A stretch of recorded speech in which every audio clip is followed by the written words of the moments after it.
आज हम BSc part 1 physical chemistry का चैप्टर करेंगे गैसेस। और आज हम एक बहुत ही इम्पॉर्टेंट सिद्धांत को समझेंगे, वो है गैसों का अनुगति सिद्धांत। गैसों के अनुगति सिद्धांत के जो है 7 हमारे पास सिद्धांत होते हैं। सबसे पहला ये कि प्रत्येक ये आदर्श गैस वही होती है जो गैसों के अनुगति सिद्धांत को जो है पालन करती है। गैसों के अनुगति सिद्धांत के अनुसार सबसे जो गैस है, प्रत्येक गैस छोटे छोटे पार्टिकल से मिलकर बनी होती है जिनको अणु कहते हैं, और ये सब पार्टिकल एक जैसे होते हैं। दूसरा कि प्रत्येक गैस के एक अणु का जो आयतन है वो पूरी गैस के आयतन की तुलना में नगण्य होगा। तीसरी, जब ये अणु जो है मूवमेंट करते हैं तो एक दूसरे से टकराते हैं, और इनकी जो टक्करें हैं वो पूर्णतः प्रत्यास्थ होती हैं। यानी जब ये अणु टक्कर करते हैं आपस में तो ना तो ऊर्जा का लॉस होता है, ना ही ऊर्जा गेन होती है। और ये चौथा जो इसका नियम है कि सारे जो अणु हैं वो सभी डायरेक्शन के अंदर जो है मूवमेंट करते हैं, और जब तक ये एक दूसरे से टकराए नहीं तब तक ये सीधी रेखा के अंदर ही मूवमेंट करते हैं। नेक्स्ट है कि जो ये अणु हैं, जब वो किसी भी पात्र जिस कंटेनर में भरे हैं, जहाँ पर भी हैं, जब ये उस पात्र की दीवारों से टकराते हैं तो उसके ऊपर दाब उत्पन्न करते हैं। इन अणुओं पे गुरुत्वाकर्षण का कोई भी प्रभाव नहीं होता है, और क्योंकि सभी अणुओं का जो वेग है वो अलग अलग है, तो इसलिए पूरी गैस के जो अणु हैं उनका एक औसत वेग का जो मान है और औसत एनर्जी का मान ही लिया जाता है। अब हमें जो है गैसों के अनुगति सिद्धांत से कोई भी गैस जो है कितना प्रेशर एक्सर्ट करेगी किसी भी पात्र के ऊपर, उसका एक हम फॉर्मूला निकालेंगे। फिर उस फॉर्मूले से जो है सारे सिद्धांत जो है गैस के निकालेंगे। तो इसके लिए हमने एक ऐसा कल्पना की है कि हमारे पास एक इस तरह का कंटेनर है जिसकी जो है लेंथ L है और ये क्यूबिक है, घनीय है, इसकी सारी एजेस जो हैं आपस में बराबर हैं। इसके अंदर एक गैस भरी हुई है और जिसके अणु सारी डायरेक्शंस के अंदर जो है मूवमेंट कर रहे हैं। तो सबसे पहले हम देखते हैं कि अगर मान लीजिए कोई भी जो गैस है उसके जो एक अणु के लिए पहले अपन निकालेंगे और फिर हम n अणुओं के लिए निकालेंगे।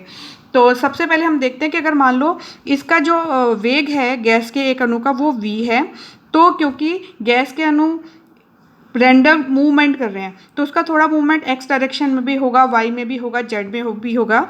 तो उसको हम लिख सकते हैं vxi plus vyj plus vzk। और हमें पता है सदिशों के नियम से कि हमारे पास फिर फाइनल वेलोसिटी आएगी vx square plus vy square plus vz square.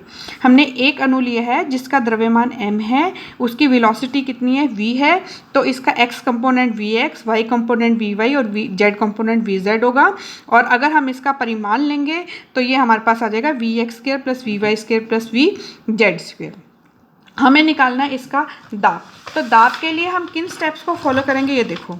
सबसे पहले अगर अपने देखें कि किसी भी जो गैस है उसका दाब कैसे निकाला जाता है। दाब होता है हमारे पास फोर्स अपॉन एरिया, और न्यूटन की गति के दूसरे नियम से फोर्स होता है हमारे पास dp/dt, ये संवेग परिवर्तन की दर। तो सबसे पहले क्या करेंगे, हम संवेग निकालेंगे, फिर संवेग में परिवर्तन निकालेंगे और उसको डिवाइड करेंगे जितना उसमें समय लगा है। तो यहाँ से हमारे पास फोर्स आ जाएगा। फोर्स को हम टोटल एरिया से डिवाइड करेंगे तो हमारे पास प्रेशर आ जाएगा। इसका मतलब कि अगर गैस का प्रेशर निकालना है तो पहले हमें निकालना पड़ेगा संवेग, संवेग में परिवर्तन, संवेग में परिवर्तन से निकालेंगे हम बल, और बल को जब हम एरिया से डिवाइड करेंगे तो हमारे पास गैस का दाब आ जाएगा। तो सबसे पहले हम लेते हैं एक जो m है उसका सिर्फ x डायरेक्शन के अंदर जो है संवेग निकालेंगे। वो x डायरेक्शन में चल रहा है और उसका x डायरेक्शन में जो वेग है वो vx है। तो कण या अणु मान लीजिए, अणु का x दिशा में संवेग होता है द्रव्यमान इंटू वेग, तो m v x। जब ये अणु इधर चल रहा है, और हमने अभी अनुगति सिद्धांत में किया था कि जब ये इससे टकराएगा दीवार से तो इसके ऊपर बल लगेगा, और बल लगने के बाद जो है बल से ये उल्टा इस डायरेक्शन में वापस आ जाएगा, तो यहाँ से इसके संवेग में परिवर्तन होगा। तो जब पहले यहाँ तक पहुँचा, यहाँ पर इसकी इस दिशा में संवेग था mvx, जब टक्कर के बाद पात्र की दीवार से टक्कर के बाद संवेग, अब इसकी वेलोसिटी माइनस v हो जाएगी, तो ये हो जाएगा माइनस vx, क्योंकि ये लोड गया। तो यहाँ पे अगर vx थी तो टकराने के बाद इसकी वेलोसिटी हो जाएगी माइनस vx। तो संवेग में परिवर्तन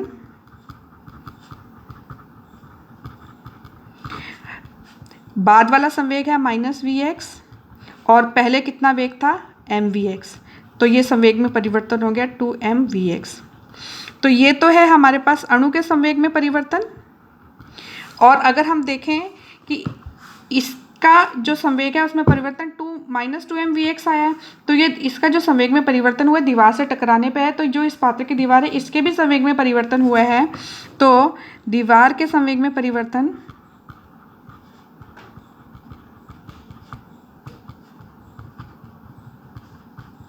ये हो जाएगा 2mvx, क्योंकि संवेग जो है संरक्षित रहता है। अगर अणु के संवेग में परिवर्तन -2mvx होगा तो कुल संवेग संरक्षित है, तो दीवार के संवेग में परिवर्तन कितना हो जाएगा 2mvx। अगर इनको जोड़ेंगे तो 0 आएगा, इसका मतलब संवेग हमेशा कैसा रहता है, संरक्षित रहता है। अब हमने यही कहा था कि हमें निकालना है फोर्स, तो फोर्स क्या होता है dp/dt होता है। तो यहाँ से अपने पास dp आ गया। अब हमें निकालना है t। तो ये पात्र की दीवार L है और यहाँ पे इसकी वेलोसिटी कितनी है vx है। तो हमें पता है वेग बराबर होता है दूरी बटा समय। तो यहाँ पे वेग हमारे पास है vx, दूरी कितनी है L और टाइम कितना है t, तो t इक्वल टू क्या हो जाएगा L/vx। तो हमारे पास फोर्स है dp/dt। dp हमारे पास आ गया है 2mvx और t कितना आ गया L/vx, यानी ये हो गया हमारे पास 2mvx²/L। L जो है इस कंटेनर की जो है लेंथ है और ये क्यूबिक है, तो इसकी सारी एजेस जो हैं इनकी लेंथ हमारे पास कैसी होगी, इक्वल होगी। तो ये आ गया हमारे पास फोर्स। और ये फोर्स कौन सी डायरेक्शन में आया है, हमें पता है फोर्स भी एक सदिश राशि है, तो ये फोर्स आया है एक्स डायरेक्शन में। अब क्योंकि ये जो मॉलिक्यूल है ये सिर्फ एक्स डायरेक्शन के अंदर मूवमेंट नहीं कर रहा है, ये सभी डायरेक्शन में मूवमेंट कर रहा है, तो हमारे पास जो फोर्स होगा वो टोटल जो फोर्स है वो एक्स वाई और जेड तीनों डायरेक्शन में होगा। तो हमारे पास टोटल फोर्स आ जाएगा F = Fx + Fy + Fz। तो ये हमारे पास आएगा 2mvx²/L + 2my डायरेक्शन में वेग v है और 2mvz²/L। तो ये हमारे पास आ जाएगा टोटल उस अणु का फोर्स। अब हम इसको अगर कॉमन ले लें तो F हो जाएगा 2m/L कॉमन आ जाएगा और ये अंदर आ जाएगा vx² + vy² + vz²। अब यहाँ पर इसको हम इक्वेशन नंबर 1 दे दें, तो इक्वेशन नंबर 1 से देखते हैं कि अगर x कंपोनेंट, y कंपोनेंट और z कंपोनेंट के स्क्वायर को जोड़ दें तो हमारे पास क्या आ जाएगा, उस अणु की वेलोसिटी आ जाएगी v²। तो यहाँ पर जो हमारे पास कॉमन आया था vx² + vy² + vz², इसकी जगह हम लिख सकते हैं v²। तो ये हो जाएगा 2mv²/L।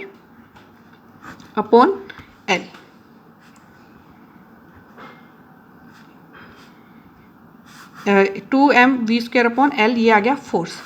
अब हमें निकालना है, हमारा एम था प्रेशर निकालना, तो प्रेशर हमें पता है होता है फोर्स अपॉन एरिया।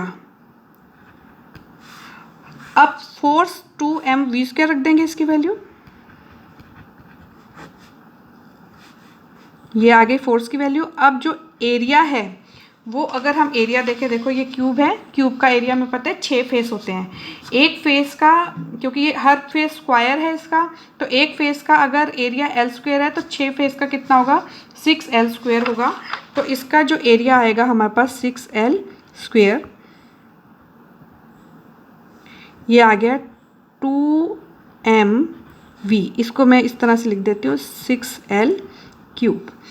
अब एक घन का जो आयतन होता है वो होता है हमारे पास L3। तो यहाँ से अगर हम देखें तो ये L3 क्या बन गया, उसका आयतन बन गया है। तो और ये कट जाएगा यहाँ पे, तो ये आ जाएगा हमारे पास mv²/3 और ये इसको मैंने कैपिटल V से लिख लिया है। इसी तरह से यहाँ पे भी ये सारे स्मॉल v कर लीजिए आप, ताकि आयतन में और वेग के अंदर किसी भी तरह का कोई कंफ्यूजन नहीं हो। तो ये इस तरह से जो है हमारे पास प्रेशर जो आ गया है वो आ गया है mv²/3v। यहाँ पे v जो है वो वॉल्यूम है और mv² ये ऊर्जा को भी उसके बताता है। अब यहाँ पर जो v है, यहाँ पर तो एक अणु हमने लिया था, अगर हमारे पास n अणु हो तो ये आ जाएगा p बराबर mv²/3v। और ये एक अणु का द्रव्यमान है और यहाँ पे क्या है, अणुओं की संख्या है, और इसको हम लिख सकते हैं कैपिटल mv²/3v प्रेशर का हो गया। और ये टोटल मास है, टोटल वॉल्यूम है, तो इसको हम क्या लिख सकते हैं, d भी लिख सकते हैं। तो इस तरह से कोई भी जो एक आदर्श गैस है उसका जो एग्जर्ट करती है प्रेशर, उसके लिए हम इस सूत्र की स्थापना कर सकते हैं। हाँ, अब इसी तरह से जो दाब है उसके लिए जो है हम यहाँ पर देखते हैं कि m/v जो है d के तुल्य होता है, तो हम इसको 1/3dv² भी लिख सकते हैं। ये डिपेंड करेगा कि हमें न्यूमेरिकल में क्या क्या डेटा दे रखा है। अगर डेंसिटी दे रखा है तो हम इस तरह से फॉर्मूले से डेंसिटी रख के उसका प्रेशर निकाल सकते हैं। और इसी तरह से हम ये भी देखते हैं कि अगर हम इसको 2 से ऊपर मल्टीप्लाई करें, 2 से ही डिवाइड करें, तो ये जो टर्म है ½ mv² हो जाती है, और ½ mv² जो है वो काइनेटिक एनर्जी के बराबर होती है। तो इस तरह से काइनेटिक एनर्जी के साथ भी जो पीवी है इसका जो है फॉर्मूला हम डिराइव कर सकते हैं। नेक्स्ट हमारे पास जो आदर्श गैस के कई सारे जो नियम हमने किए थे, चार्ल्स का नियम, बॉयल का नियम, वो सारे भी गैस के अणुगति सिद्धांत से जो है स्थापित किए जा सकते हैं। सबसे पहले हम देखेंगे कि बॉयल्स का नियम अणुगति सिद्धांत से कैसे बताया जा सकता है। बॉयल्स के नियम के लिए हमने पहले जो इक्वेशन डिराइव की थी उसके अकॉर्डिंग लिखते हैं कि PV = 2/3 into kinetic energy. Kinetic energy किसी भी आदर्श गैस की केवल उसके ताप का फलन होती है। तो बॉयल का नियम जो है वो कहते हैं स्थिर ताप पे दिया जाता है। तो यदि ताप स्थिर है, क्योंकि बॉयल का नियम स्थिर ताप पे है, तो ताप स्थिर है तो उसकी गतिज ऊर्जा भी कैसी होगी, स्थिर होगी। तो यदि गतिज ऊर्जा स्थिर है तो PV कैसा हो जाएगा, कांस्टेंट हो जाएगा, और P होगा इन्वर्सली प्रोपोर्शनल टू V। यही हमारे पास बॉयल का नियम है कि यदि कोई गैस स्थिर ताप पे है तो उसका दाब उसके आयतन के व्युत्क्रमानुपाती हो सकता है। तो इस तरह से गैस के अणुगति सिद्धांत से हम बॉयल्स के नियम को स्थापित कर सकते हैं। अब हम बात करें चार्ल्स के नियम की, तो फिर से हम यही इक्वेशन लेते हैं। चार्ल्स के नियम के अंदर m कांस्टेंट होता है और p कांस्टेंट होता है। तो यदि इस समीकरण के अंदर हम देखें कि दाब कांस्टेंट है तो v जो है वो डायरेक्टली प्रोपोर्शनल किसके होगा, काइनेटिक एनर्जी के। और हम जानते हैं कि काइनेटिक एनर्जी सिर्फ डिपेंड करती है टेम्परेचर पे, तो काइनेटिक एनर्जी डायरेक्टली प्रोपोर्शनल होगी T के। तो इसलिए हमारे पास आयतन भी डायरेक्टली प्रोपोर्शनल किसके हो जाएगा, टेम्परेचर के। यही चार्ल्स का नियम है कि यदि किसी गैस का दाब स्थिर है, उसकी सांद्रता स्थिर है, तो उसका आयतन उसके ताप के अनुक्रमानुपाती होता है। अगर हम अवोगाद्रो के नियम की बात करें तो अवोगाद्रो के नियम कहता है कि दो गैसें अगर कांस्टेंट टेम्परेचर, वॉल्यूम और प्रेशर पे हैं तो उनके अणुओं की संख्या समान होगी। तो हम पहली गैस लेते हैं जिसका कि दाब समान है, आयतन समान है, तो अणुगति सिद्धांत से ये PV = होगा 13m1n1v² और दूसरी गैस के लिए भी PV होगा 1/3m2n2v²। तो अगर दोनों गैसों की लेफ्ट हैंड साइड इक्वल है तो उसकी राइट हैंड साइड भी कैसी होगी, इक्वल होगी। तो यहाँ से ये हो जाएगा 1/3m1n1v1² = 1/3m2n2v2²। अब क्योंकि दोनों गैसों का टेम्परेचर भी समान है, तो अगर दोनों गैसों का टेम्परेचर समान है तो उनकी काइनेटिक एनर्जी भी इक्वल होगी। ½ m1v1² = ½ m2v2²। ये हाफ से हाफ कैंसिल हो गया, तो यानी m1v1² = m2v2² हो जाएगा। तो यहाँ पे कौन सी टर्म बचेगी हमारे पास, n1 = N2 और यही हमारे पास अवोगाद्रो का नियम है कि यदि दो गैसों का दाब, आयतन, ताप समान हो तो उसके अणुओं की संख्या भी समान होती है। तो इस तरह से अणुगति सिद्धांत से हम तीनों नियमों का जो है समान सिद्ध कर सकते हैं कि कैसे ये तीनों नियम जो है प्राप्त हुए।